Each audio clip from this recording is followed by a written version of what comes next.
Man, fuck that interview, man. We doing this shit for George, nigga. Fuck that interview. We doing this shit for George, nigga. Hey, you talking about Yeah. It's your boy, Mr. Dance King 704, my girl, Miss Camilla P. Y'all know we try to put this on each and every Thursday for everybody in Charlotte and surrounding the world. You feel me?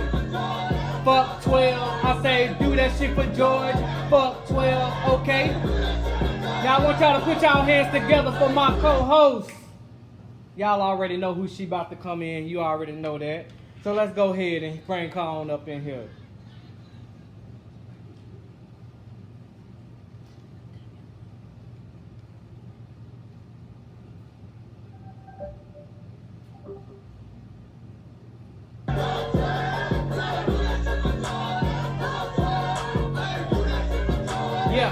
Yeah, come on. Yeah.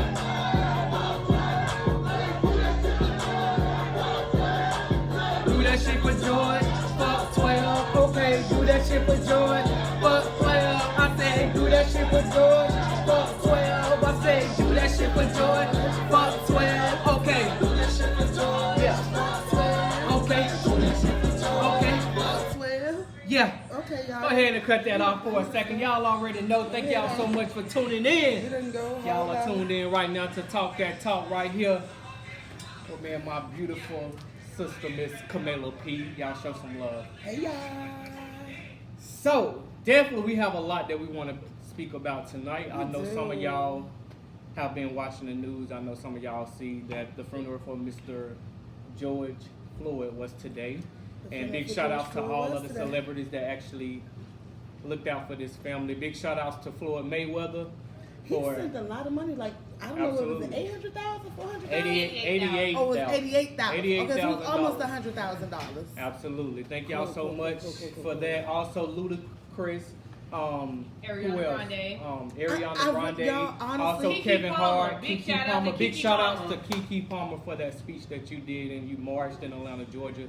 T.I. Everybody T.I. marched. Yeah. Portia was marching. Like, it was a lot of Absolutely. people out. Everybody. I'm going to tell you, I watched this speech yesterday. Obama was really, really proud of us. And he said it. But, you know, the looting, I think, it probably, you know, is causing an issue with everybody. But all 50 states was out protesting. Absolutely. Every state was out protesting for this. And it's sad that it took, you know, this man to die for things to change or something to, you know, come about. But Absolutely. it's good to see that everybody, and not just one set of people, it's good to see that everybody is out, you know, for fighting for a cause for something that was wrong, you know. And everybody has seen the injustice that's been going on, and this has been happening for years. Even me looking back, I'm 35, and I look back and they were spraying people with the water hose and stuff like that. Like, it's been a long battle of things, and racism is still here today in 2020. Absolutely. It might not be done the same way, but it's just done in a different form. So, you know, if we can get past this, which it might not be something that we will ever get past, but I just know for me, I don't teach my children that way. I hope that none of you all will teach your children that way. We all have to die and our kids have to live here. Absolutely. So I don't want to leave this world knowing that my kids live in a world where people don't really like them just because of the color of their skin. I don't care if your skin is blue. You still a human. You don't bleed a different color than what I bleed. When everybody get cut, you bleed that red blood. So at the end of the day, we're all human. That is my thing. I don't care about who, you know, all that other stuff. Like, we all human. And I feel like, you know, as a minority, we probably do get treated a little differently. But Absolutely. And that is absolutely correct. Like, it's crazy that we are a threat to, you know what I'm saying, just society. But I don't these even days. understand and I don't why. understand why, because I'm gonna tell you, it's a lot of black people, and it's a lot, I'm gonna be honest, it's a lot of white people. And not all cops are bad cops. At the end of the day, you have some that are marching with us and wanting this to come to an end, but then you have the certain ones that have been on this high mountain way along that's thinking that this is still slavery time. You know what I'm saying? Like, it's just ridiculous because it's just so much going on in the world at this time right now. It's a lot of stuff going on in the world. It's too much stuff going on in the world. We got to, you know, overcome certain things, you know, to deal with other stuff. Now, I know for the last 3 months, we all been talking about the COVID. Can y'all tell me the last 2 weeks, nobody's heard anything about the COVID? I haven't. Everything, the last week has been everything about George Floyd and everybody protesting and, things like that. So, for what it's worth, like, I'm proud to see everybody standing together for something. My grandmother used to tell me when I was a little girl growing up, if you don't stand for something, you'll fall for anything. And I truly believe that. I kept that with me all of my life. If you don't stand for something, you will fall for anything. So I'm proud of everybody. I'm not proud of everybody looting and doing that. Absolutely. I'm not. And I wanted of to that, actually y'all. speak on something about that tonight with some of my peers. And thank y'all so much for tuning in. Like I said, this is a very touching moment for a lot of people, just for the whole world. And my thing is, I understand that everyone is going and protesting downtown and you going these places, but come on now, we are tearing up our community. You know what I'm saying? They want us to tear up our community. So at the end of the day, I understand that people wanting to get their voices heard and things like that, but tearing the places up, places that you have to live, like downtown, places that we love to go. We love to go there, have a good time, and things like this. And by us going down there tearing up stuff, we're really tearing down our community. So for you all that's out there, I understand this is very, very touching. But at the end of the day, you have to look at this is our community. It is. Yeah. I seen all of y'all, and this was everywhere. Minnesota, Detroit, Baltimore, DC. Now, New York. I don't know about y'all people that cleared out the Louis store. I'm not gonna say that I want that Damier book bag, but if somebody find one, please let me know, inbox me. But y'all know y'all was wrong. Y'all know y'all was wrong. And then another thing I wanted to speak about as well that I just seen on the internet like 2 days ago. I see that the same problem happened like yesterday, like 3 hours. Well, no, it was actually yesterday. You're right, yesterday.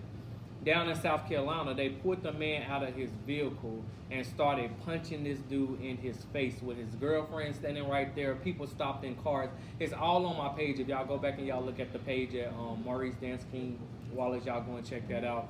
But he actually put the gentleman out of the car. Oh, it was Atlanta. It was Atlanta. No, it was South Carolina. I've seen it. It was matter of fact, it was South Carolina that they said that this happened. Oh, it was another one. Yeah. So make sure a y'all lot of go stuff and look been at happening. that. So many cases. It's so much stuff been happening since this George Floyd thing. Like, I mean, it just keeps happening back to back to back to back to back. The amount of officers, there's some police officers that got killed within this. It was a chief of police who was out there trying to protect somebody else's business, and they killed him. He was black. And they killed him. He was older too, and they killed him. Like, I don't know, y'all. I don't know what's going on. I just know that life is short, and you don't get a second and third chance at it. So, for what it's worth, you have to think about today. I told my friend the other day, she said, Camila, I plan ahead. And I'm like, Fear, I don't plan ahead no more. I was like, excuse me, I don't plan ahead no more. I plan for today. I plan for today. I don't plan for tomorrow. Like, none of that. And it's really crazy that the world is like really going through this. In the 37 years that I have been on this earth, I could never imagine something like this going on. So this is like, wow. You see the things on TVs, you see them on movies and everything like that. You just don't imagine it happening to you. It's right here in front of you. And I just think everybody need to go out and just walk. You don't have to be violent. You don't have to really like try to go down there and start something. I mean, everybody should walk. And I think every one of you guys that's out there protesting, I want to make sure that y'all are registered to vote. Please make sure. That is a big thing, y'all. We are not going to be able to get any laws changed. We're not going to be able to get anything done differently without us going out here to vote. Learning who holds your seats in whatever state or city you're in. Find out what it is. Y'all, we got to get out here and vote. I'm not voting for Donald Trump. I don't give a damn he gave us that money. You can give me the second stimulus check and I'm still not going to vote for your ass. But I'm not going to vote for him. And that's just what it is. I don't care how anybody feel. I'm never going to vote for him. It's never going to happen in my book. But if we all get out here and vote just like we've been out here protesting for George Floyd, I promise you we'll see a difference. Absolutely. Every single state, I promise you we'll see a difference. So, and here's the thing. I'm not mad at the police. I'm not mad at the police. I'm mad at certain ones, but for me, I'm thinking if we get into some shit, who we supposed to call? Absolutely. If we don't feel comfortable calling the police, who the hell we supposed to call? That's what I don't understand. And what kind of tactics are being shown? I don't think that you putting both of your knees on nobody's damn neck for 8 minutes is something that you are taught in training school. They're not taught that. They're not taught to actually communicate with the public.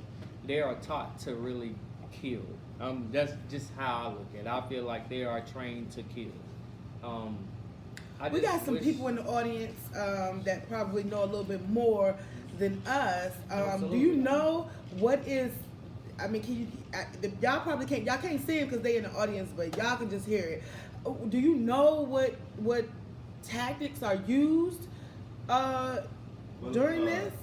Like I said earlier, I don't. Every department is different. And the training I went through, I wasn't taught to put my knee on nobody's neck. It's always, if you got someone on the ground, you want to put your knee on their shoulder blade or right here in the mid back. I wasn't taught to put my knee on You nobody's said the neck. shoulder blade or the mid back. Like right there. I wasn't taught to put my knee on nobody's neck. But my thing is, when y'all saying y'all have to put your knee on them, why are you putting your knee on them if they're already in restraints? If they're already handcuffed, what would be the purpose of putting your knee on them? People still can move. People still can kick in restraints, in handcuffs. I've been kicked with somebody in handcuffs. Absolutely. It's But still did you feel the need to, let me put my knee on them now since they're kicking me? No, because you're not really in danger because you got the upper hand because they're handcuffed. They can only do but so much. Hey, a big kick. Yes. So when there is more than one officer on one individual, even though I know you guys, if you all are threatened or feel harmed, how are you all protecting that individual? Well, I don't like the Monday quarterback nobody situation, but I wouldn't put my knee on. So that's what it's called, a Monday quarterback? I'm trying to somebody else's thing. I don't really like to do that, but I wouldn't put my knee on his neck. If anything, I probably would have set him up against the car.